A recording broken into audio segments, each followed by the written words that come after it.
The diner smelled of bacon and fresh coffee, a quiet retreat where locals gathered every morning. Among them sat John Miller, an 85-year-old veteran whose silver hair and calm smile carried the weight of decades of sacrifice. He came for peace, not trouble. But trouble arrived anyway. A biker gang stormed in, their boots heavy, their laughter loud. One of them reckless, arrogant, full of pride, walked up to John.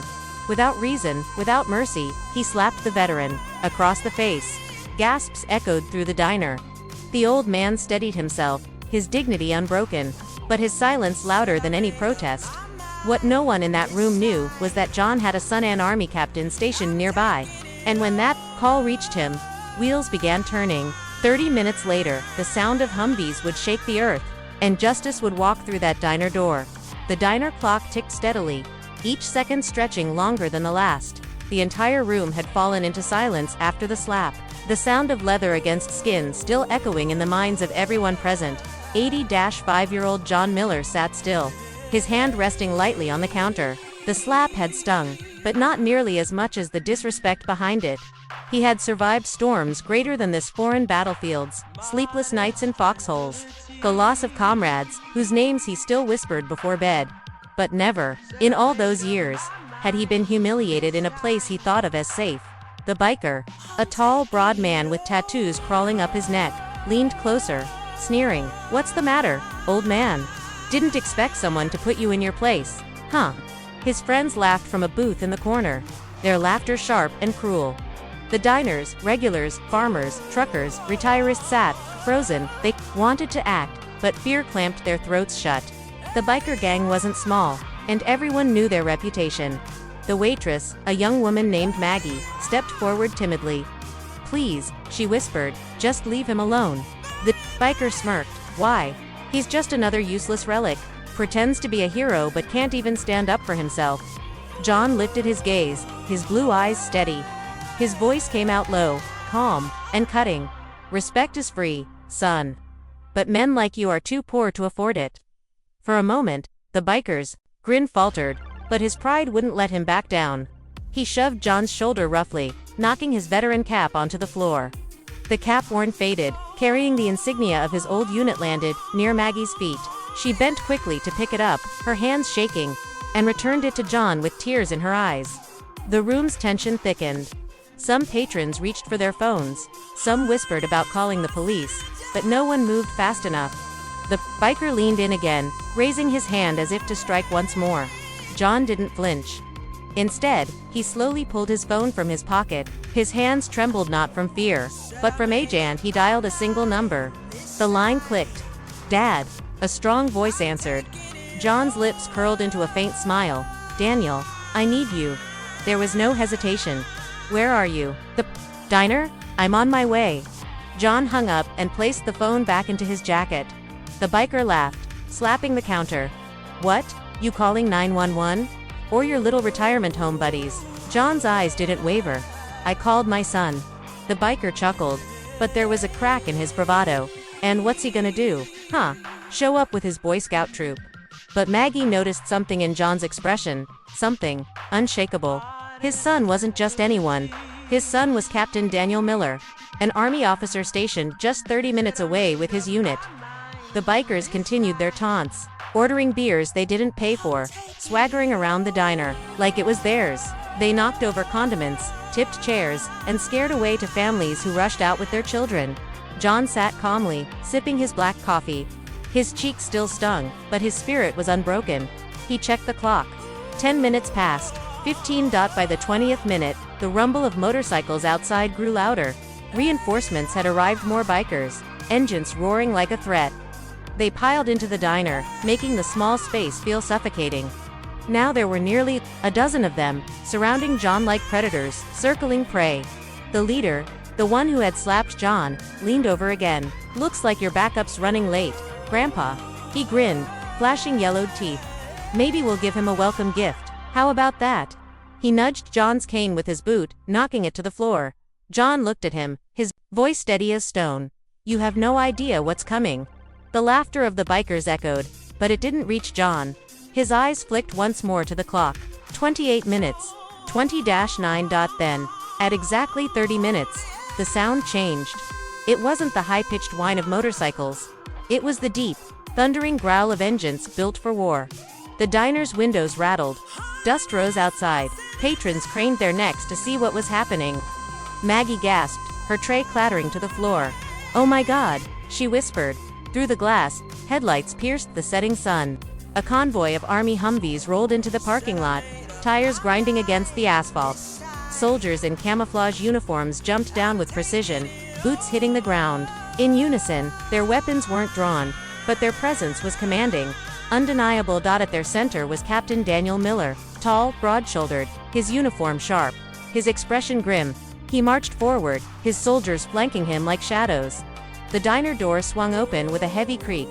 The entire room froze. Daniel's eyes scanned the scene, landing on his father. "Dad," he said firmly, his voice steady but filled with controlled rage. "You okay?" John smiled faintly, nodding. "I am now." The bikers exchanged uneasy glances. Their laughter was gone, replaced with silence. The leader, who had slapped John, swallowed hard. The weight of 30 soldiers standing just outside pressed down on him like a storm. Daniel turned his gaze to the biker, his eyes sharp as blades. "Which one of you put your hands on my father?" No one spoke. The silence was suffocating. John lifted a trembling hand and pointed directly at the leader. Daniel's jaw tightened. He took a step forward, the diner floor creaking beneath his boots. His soldiers, standing just outside, shifted in unison, their discipline radiating like a warning. And in that moment, everyone in the diner knew the balance of power had shifted. The man who had dared to slap an 85-year-old veteran was about to learn what it meant to awaken an army. The air inside the diner grew heavy, thick with silence and unspoken fear. No one dared to move. The bikers, who had been laughing minutes earlier, now shifted uncomfortably, their bravado slipping like sand through their fingers. Captain Daniel Miller stood tall, his army uniform sharp, his boots routed like stone. His presence filled the room. Behind him, the glow of headlights from the Humvees outside spilled through the diner's windows, casting long shadows across the walls. His soldiers stood at attention, silent, disciplined, their mere presence enough to shift the balance of power. Daniel's voice cut through the silence, calm but edged with steel. "I'll ask once. Who put his hands on my father?" The leader of the biker gang, Cole Jackson, tried to smirk, but his lips quivered. He opened his mouth, but no words came. His friends, once eager to cheer him on, looked away, their eyes glued to the floor. Daniel took another step closer, his boots clicking against the tile. His jaw tightened as he looked Cole dead in the eyes. "You think it's brave to strike an old man? An 85-year-old veteran who sacrificed more than you'll ever understand." Cole swallowed hard. His throat bobbed, but he forced out a shaky laugh. He's just some old guy. Don't make this a big deal." Daniel's stare sharpened. "He's not just some old guy. He's my father. And he's a veteran who carried the weight of freedom on his shoulders before you were even born." The diner's patrons leaned forward, breathless. Maggie, the waitress, gripped her tray tightly against her chest, her eyes wide. Eddie, a truck driver sitting by the counter, muttered, "Give it to him, Captain," under his breath. Daniel leaned in until his face was inches from Cole's. "You slapped the wrong man. And in doing so, you slapped every soldier, every veteran, every man and woman who wore the uniform." Cole's hands twitched nervously. He glanced at his gang, but none of them offered support. The soldiers outside stood still as stone, yet their silent discipline radiated a message. One wrong move, and this ends badly. Daniel straightened, his voice booming now. "Apologize. To him. Right now." Cole's pride battled with fear. His nostrils flared. Or what? He spat weakly. Daniel didn't blink. He motioned slightly with his hand, and 2 soldiers entered the diner. They didn't raise weapons, but their synchronized march was enough to make the ground tremble. Their eyes locked on Cole, cold and unyielding. Cole's smirk vanished. Sweat beaded on his forehead. I'm sorry," he stammered, barely audible. Daniel's voice was sharper than a blade, louder. Cole's chest heaved as his voice cracked. "I'm sorry." The words echoed through the diner, hollow and ashamed. Daniel didn't look at Cole. He turned to his father. "Dad, is that good enough?" John Miller, sitting calmly with his cane in hand, shook his head slowly. His voice carried wisdom and weight. "No. Sorry doesn't erase disrespect. Sorry doesn't honor the dead I served with. Sorry doesn't change a man's character. The diner fell quiet. Everyone's eyes fixed on John, who despite his frail body, radiated strength. John's gaze met Cole's trembling eyes. You think strength is in fists, in fear, in noise. But real strength, real courage, is in respect, in restraint, in standing tall when others would fall. Cole lowered his head. He couldn't hold John's stare. For the first time, he felt the crushing weight of the shame he had created. Daniel stepped closer again. Get out, all of you. And if I hear you've laid a hand on another veteran, another elder, or another innocent person, then you'll be answering, not just to me, but to the law, and worse, to yourselves. The bikers shuffled, hesitating for a moment. One of them tried to mutter something under his breath, but the soldiers outside shifted, their boots echoing like thunder. The message was clear. Leave. One by one, the bikers filed out of the diner, their swagger gone, their arrogance shattered. Cole was the last to leave. He glanced back at John one last time, but there was no defiance left in him, only the hollow look of a man who had been broken by truth. When the door slammed shut behind them, the diner erupted. Applause, cheers, even tears. Maggie dropped her tray and clapped with trembling hands. Eddie stood and raised his coffee mug. To Mr. Miller, to every damn veteran who made sure punks like that could even sit in a diner free today. The crowd cheered, their voices filling the small room. Some stood, some saluted John, and others wiped their eyes. Daniel turned back to his father, his stern face softening. He knelt beside him, his hand resting on John's shoulder. You okay, Dad? John smiled faintly, a tear glistening in his eye. Better than okay. I've never been prouder. Daniel squeezed his father's shoulder. Everything I am, it's because of you. For a moment, the diner felt like more than just a place to eat. It was a battlefield of respect and honor, where generations had stood together, where the old and the new had united against arrogance. John raised his coffee mug, his hand trembling but steady enough. To respect, to service, and to the men and women who never made it home. The entire diner lifted their glasses, mugs, and cups. To respect, they shouted together.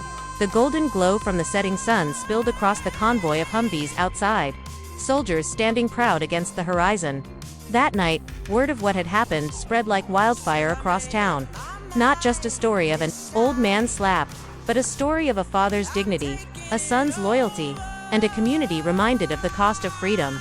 And though the bikers had left in shame, everyone in that diner knew one truth.